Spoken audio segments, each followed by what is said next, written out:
We read The Inspector by Gogol. Right, okay, so what was it about? It is about a random guy from St. Petersburg coming to a Russian village and being mistaken for a government official with an inspection. Right, has that ever happened to you? I have never been mistaken for a government official, believe it or not. But I believe you have been mistaken for other things. Will I ever be able to read Ulysses? In a small rustic Czech town, in a discounted bookshop in the empty train station, we picked up a book. Will I ever be able to read Ulysses? It is promising us enlightenment. It is a book of 1,000 books. 1,000 greatest books before we die. 1,000 books to die enlightened.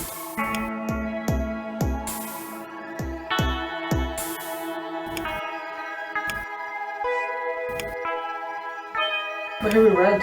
Huh? What have we read? Well, I kind of wanted to ask you that because I don't know how to pronounce any of that. So, what have we read this week? We have read The Inspector by Gogol. Right, and has that ever happened to you? No, believe it or not, I have never been mistaken for a government official. Right, but it is based on real life, right? Yes, Just not yours. probably not I mine. guess your life is not that interesting. Has it ever happened to you? Not yet, but I'm hoping. Mm. Well, this guy is on his way to his home village, basically, right? I'll let you pronounce all the names.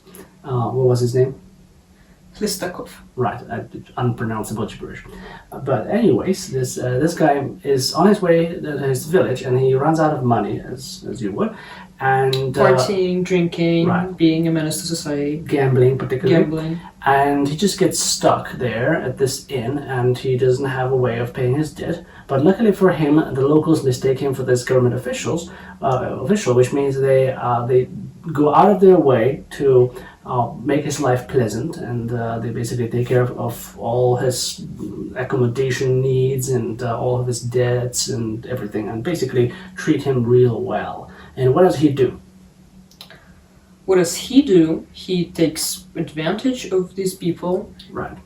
Even to the point where he proposes marriage to the mayor's daughter just to Yes. get a night with her. Yes. Right. And then he just makes a run for it the next day and leaves a letter behind detailing his escapades and talking about how crazy it has been in the town. It's a letter for his friend, but it happens to be read. Because the town is so corrupt. Right.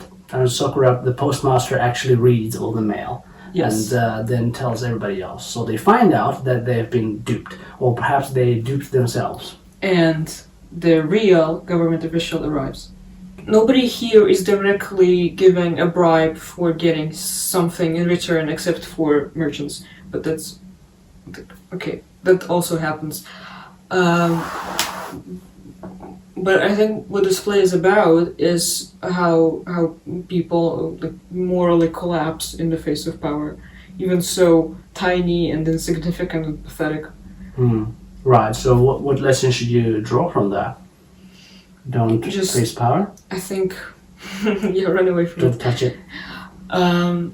Well, I think you should think about what a good person would do in this situation, and I think that would be to have no relationship to it in any way, to just be like whatever this circus is. So you live in this basically medieval village still, Yes. right? And your entire income depends on the whims of people around you and people above you, and your Yes. suggestion is just like, well, I have nothing to do with it. Yeah. Well, that strikes me as the Fiddle on the Roof plotline, where they have nothing to do with it, and what happens to those people. So what do you think a good person would do in this situation? Well, the real question is, can you be a good person in this situation? You think no? Well, depends on who you're talking about. If you're talking about the main character, the gibberish person's name, you could be a moral good person and not actually take advantage of the situation, right? And actually tell them the truth. Yeah, okay, but But if you live in that village, I don't think you could be very moral. I think the system is just designed to basically incentivize you into corruption constantly. You could possibly reduce it by not being as corrupt as you could be, but that would be detrimental to your overall well-being for sure. Did you get enlightened by this? I'd say that this has been the best thing we read so far for this question, because... Better than Dickens?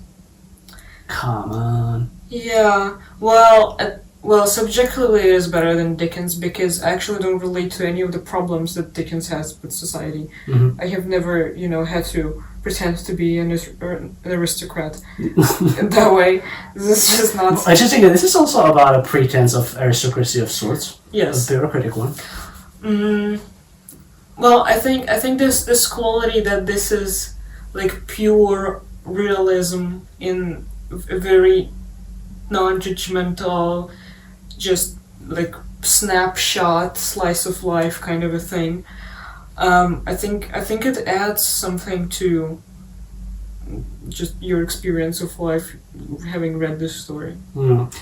Here we may come to a cultural difference after all, because it's funny to me that you describe it as realism, because to me it's a farcical abstraction. It's like it's larger than life. It's simplified to the core of what the situation is. Well, there's still theater.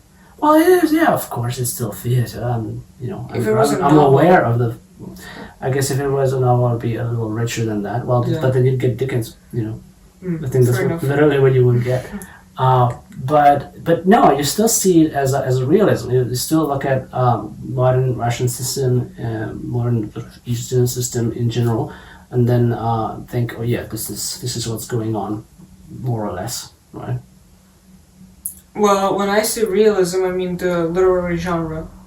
Well, describe it for us. Describe it for me, and perhaps everybody else is aware of your definition.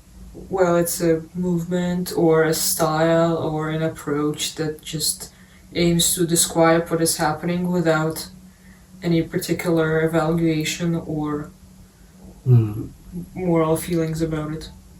How would these evaluations of moral feeling be expressed if they were there? If a person went on stage and said, "You bad people should have done that instead," or just have like some kind of good ending where everyone comes to a retribution, like when we saw Don Giovanni, right? When all this bad stuff is happening, but in the end. At the end, the main character dies. Yeah, but it's a moral evaluation of this. Are you sure that this play does not involve moral evaluation? Because I think it involves a very strong one. No, but it's hopeless in a way. Like, nobody's good. It's not like there's not a thing that, all these people should have done this instead. I'm not sure that's true, because in the end, the actual government inspector does arrive, right? And that is sort of a watershed moment when we don't see what's going to happen. This is the final line, really, that he's come and everybody's sort of petrified. But he does come. I think if you wanted to end it on a hopeless note that no change is possible, you would not have him coming. They would literally just realize that it was all a cheat and hoax and scam, really. And then they'd be like, oh well. And then, What do you think would happen after the play? Well, I think the new inspector would kick their ass. Really? I think so. I think they wouldn't be that capable of scrambling. Well, they wasted a lot of resources on this guy. Yes. And I don't think they'd be able to just, do it all over again immediately. They needed a little bit of a preparations the first time, too. So I'm not sure that they would kick in.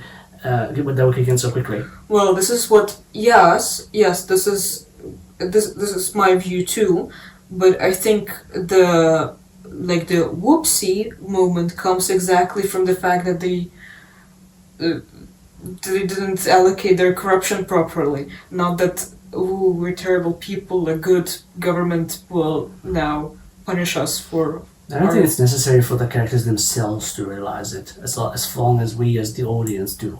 And the play is very much set up in a way that we are moralized. I mean, you have one line that tells you that literally they look into the audience, say, "What are you laughing at? This is you." So that's literally bringing that forward. And the ending where everybody is supposed to realize in a long minute of silence that the end of times has come.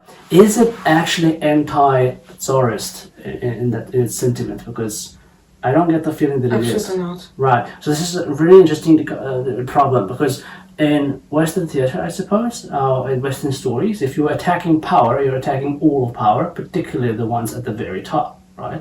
But Yes. this is attacking middle management, Yes. right? So this is like, Yes, this is against management. right, it's against middle management, the middle guy who doesn't really mean anything. It's against bureaucracy, perhaps, but not entirely. And basically the government is still fine. And do you think this is a result of actually trying to push it through the censorship process and get it actually done, rather than a secret message on Gogol's views on government? No. I think the reason it doesn't attack power as a whole, as a concept, is because this is a very realist kind of a sketch that it just shows what is happening in the world instead of pushing some opinion on it or evaluation. It's like, it's a funny thing that happened. This is how people are like. We can think what we want to think about it. We can make our own conclusions about it. But it's not like a manifesto, unlike many things we read before. Right. But why not? Why wouldn't, this is a prime opportunity. If this was written in France, it'd be like, down with the monarchy and down with the tyranny and, guillotine everyone. You just make a French accent? Yes, of course. I mean, every time French happens now, I have to take advantage of it. I see. Right, but if you had this play in France at the time, you could totally see that's what would happen. Yes, right? there would definitely be a guy on stage saying, and this is why we should... Yeah, we should do it again. Yeah. Right, so why not in Russia at this time? Was it more oppressive? Was it more corrupt?